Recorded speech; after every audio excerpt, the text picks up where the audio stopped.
এই ভয়ঙ্কর দানবীয় মানুষটি সবার সামনে থেকে রাজকন্যাকে তুলে নিয়ে যায়, কারণ রাজা এক অদ্ভুত প্রতিযোগিতার আয়োজন করে।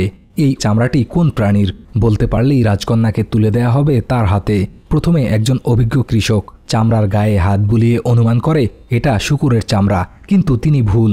এরপর এক পাদ্রী পরীক্ষা করে বলেন এটা দেবতাদের চামড়া, তার উত্তরও ভুল। এবার এক রাজকুমারের পালা। হ্যান্ডসাম রাজকুমারকে দেখতেই রাজকন্যার মন খুশিতে নেচে ওঠে। দুর্ভাগ্যবশত রাজকুমারও সঠিক উত্তর দিতে পারে না।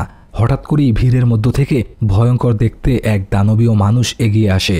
প্রতিযোগিতার নিয়ম অনুযায়ী তাকেও সুযোগ দেয়া হয়, আর মুহূর্তের মধ্যেই চামড়াটার গন্ধ শুকে সবাইকে অবাক করে দিয়ে বলে দেয় মাছির চামড়া।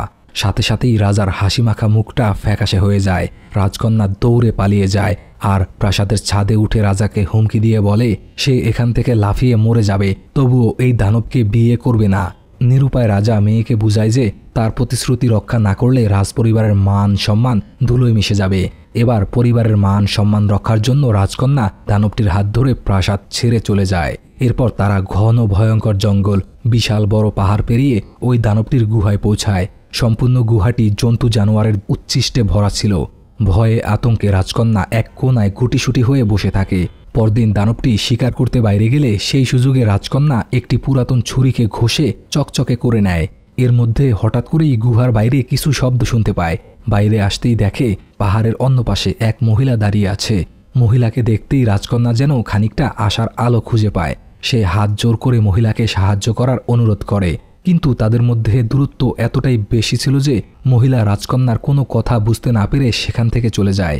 এবার রাজকন্যা একদম ভেঙে পড়ে।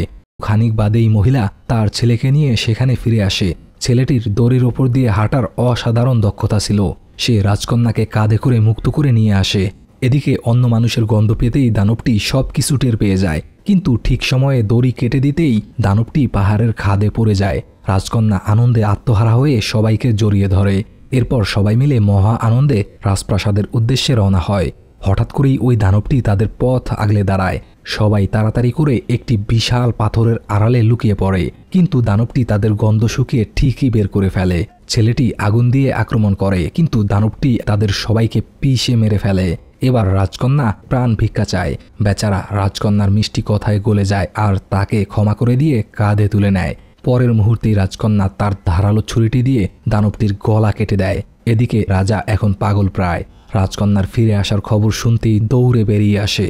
রাজকন্যা রক্তমাখা শরীরে দানবটির কাটা মাথা হাতে নিয়ে দাঁড়িয়েছিল।